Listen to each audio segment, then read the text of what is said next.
Let's get a cold start on this and get it out of the way.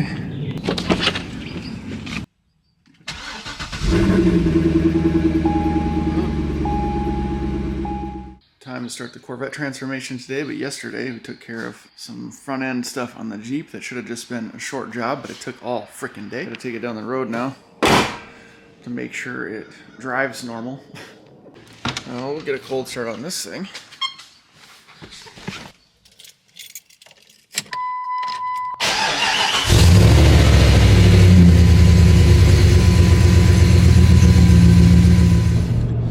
Expect for the alignment to be off, but I'm just hoping that there's no dead spots. It seems to drive straight though.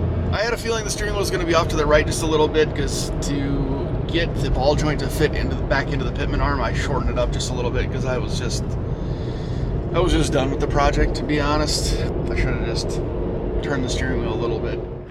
The real transformation of the C6 Corvette starts today. Oof, she is a dirty B word, but that's going to make the reveal after the transformation all that much sweeter, because of course we'll wash it up.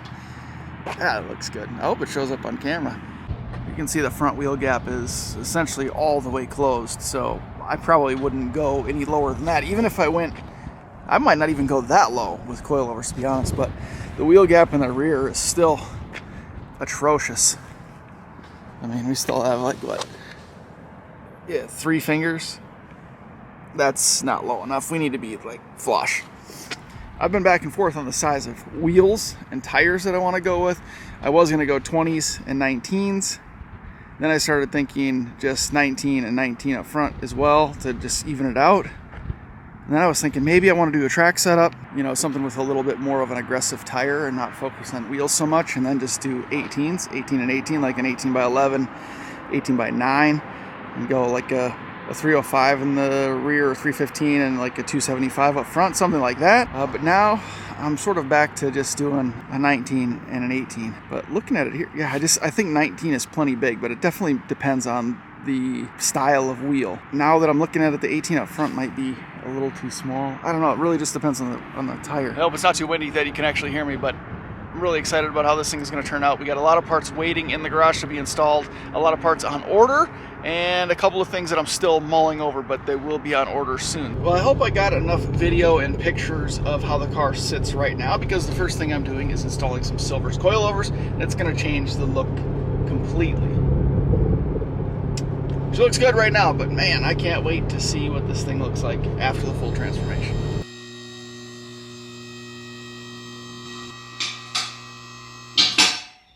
Ooh, the fitment on these stock wheels is trash too.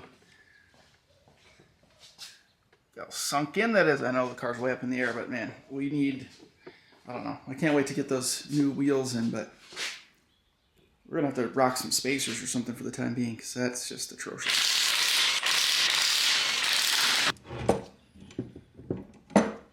Getting some disassembly done.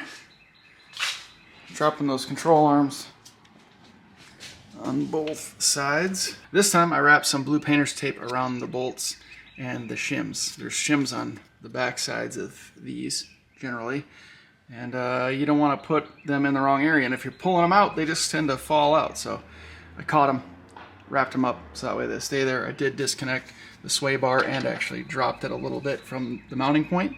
Took the brackets off of the leaf spring, so I'm about to drop that. I'm trying not to disconnect as much as I did last time. I took the tie rods out last time. I disconnected really everything, but I think I can pull that leaf spring out without disconnecting anymore.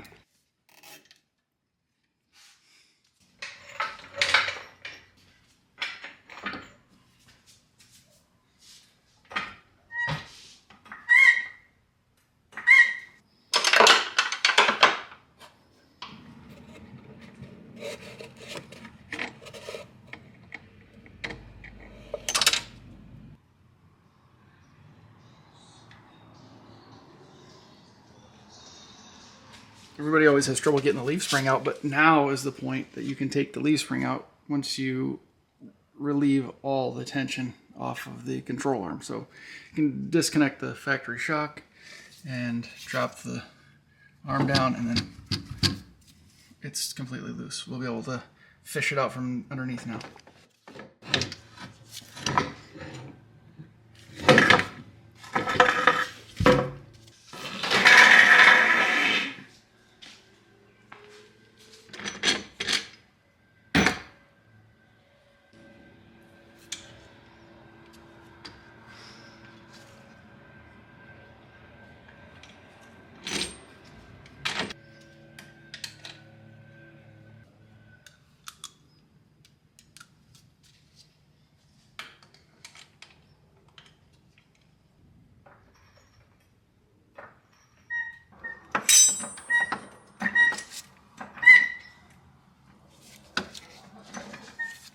Well, I'm in here. I figured I'd better clean everything else up too. Using a little super clean product to clean up these knuckles.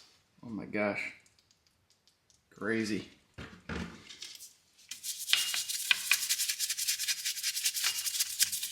Just rinse it off with the product again.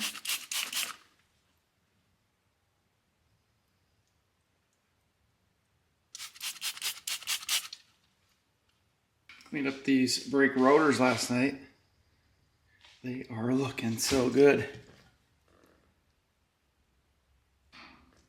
Didn't even worry about taping them off or anything, just sprayed them and then rubbed the excess off with some steel wool. Like brand new. Now that these are looking so good, I have to test fit the calipers.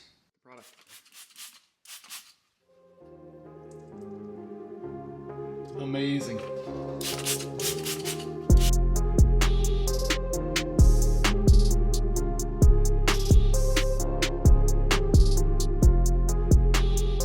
So installing the rear coilovers, I did have to disconnect the tie rods from the knuckle to give me a little bit more vertical flexibility in order to pop that rear shock out of there. I did have to use like a little bit of a breaker bar to get me some additional leverage to pop it out. The coilover is much smaller and it goes in a lot easier. I start with the 2 bolts up top because you need a little bit of flexibility, a little bit of wiggle room so you can get a socket up in there and get those bolts nice and tight. Other than that, the rears are pretty easy to install relative to the front, so not too bad. All right, time to get a first look at this thing. I'm gonna drop it down. Probably gonna put some ramps under it because probably won't be able to get the quick jacks underneath. Oh my God. Holy, it is slammed. Oh my God, look at this. Holy crap. I mean, it definitely looks good. I don't know how practical it'll be at this height, but fitment on these stock wheels is atrocious. It just ain't right. I picked up these 20mm adapters, spacers. People said they have run them, and I don't know what wheels they have on their C6s, but they seem to have flush fitment with them. However, in my case, I don't think I can fit a 20mm spacer. What do we have here, like one knuckle? One knuckle? I don't know. Okay, well, maybe I'm just not seeing it right. I'd feel really good about a 10mm spacer on the car in all 4 corners. I think that would fit great, but I would need extended lug bolts, and I don't have those at the moment. But I can trim down factory bolts. I cannot tell you how many times I've had the wheels off of this car in the last week. It's so annoying. And now that the car has coilovers on it, I can barely fit the low-profile jack under it, let alone with the puck. So that's what really makes these quick jacks well worth it. Stick out a lot more than I thought. The thing is, though, the backs of these wheels,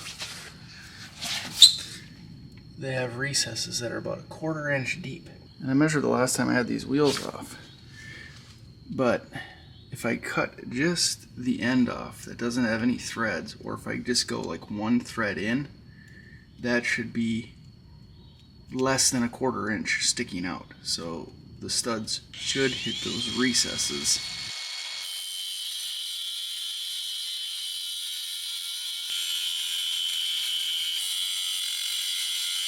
Well, I guess I'll do the rest of them.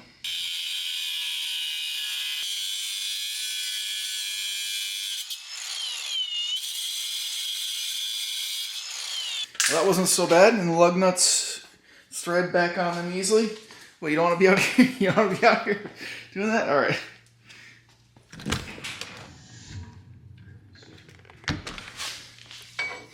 Jackson didn't like the noise.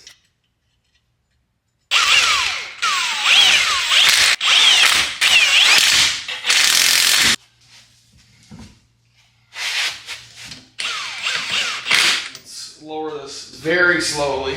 We don't want any accidents. It's all the way. What? Oh my. Oh, I don't know if we can get any more perfect than that. Seriously. That might just be perfection. The front definitely needs it too, but I really don't know if I can run a 20 on the front. Dude, this looks so tough. I hope to good Lord baby Jesus this tucks in here.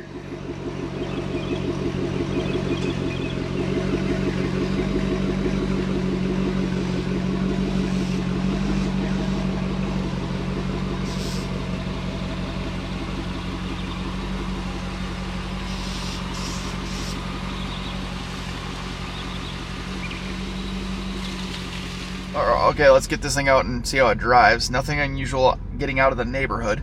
I'm listening for creaks and groans and bangs and clunks and signs of loose things and whatnot. Nothing so far.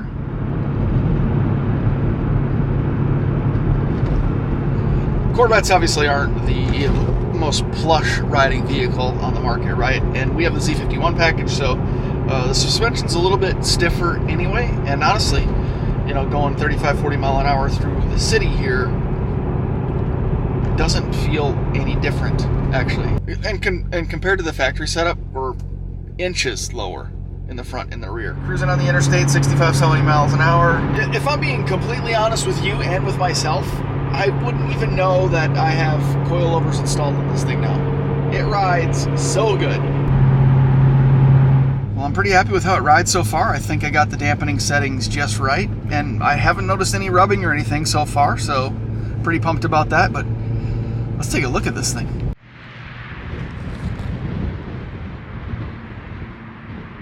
I don't know if you could get it any more perfect than that, at least on stock wheels. I mean, are you seeing how perfect this is? You can't get more flush than that. God, brings a tear to my eye. It's really just sitting perfect. Perfect wheel gap in the rear, perfect over the front tire. They're pushed out enough. The 20 millimeter spacers actually work perfectly enough to push the tires out flush and still allow them to tuck up inside the fenders when we hit bumps. I couldn't be more pleased. Well guys, Silver's Coilovers coming in clutch again for perfect ride height and perfect ride quality on the C6 Corvette. Super pumped about it. Looks freaking fantastic. That paired with those 20 millimeter spacers really got the fitment dialed in on this thing. But I will say that the spacers are only temporary until we get the wheels that I've been after for this Corvette. There's been a little bit of a delay in picking the wheels because I haven't really been able to figure out just the style that I want to go with or the exact specifications that I really wanted to commit to. Now after installing these 20 millimeter spacers, I think I know exactly what I'm going to do. So wheels are coming soon. Guys, there's a lot more coming for this C6 Corvette. We got a bunch more parts to install. We got a lot more upgrades to make and a lot more driving videos to participate in as well. So I hope you guys will stick around. Subscribe if you haven't already. Appreciate your support very, very much. Look at this thing. God, it's sick. See you in the next one.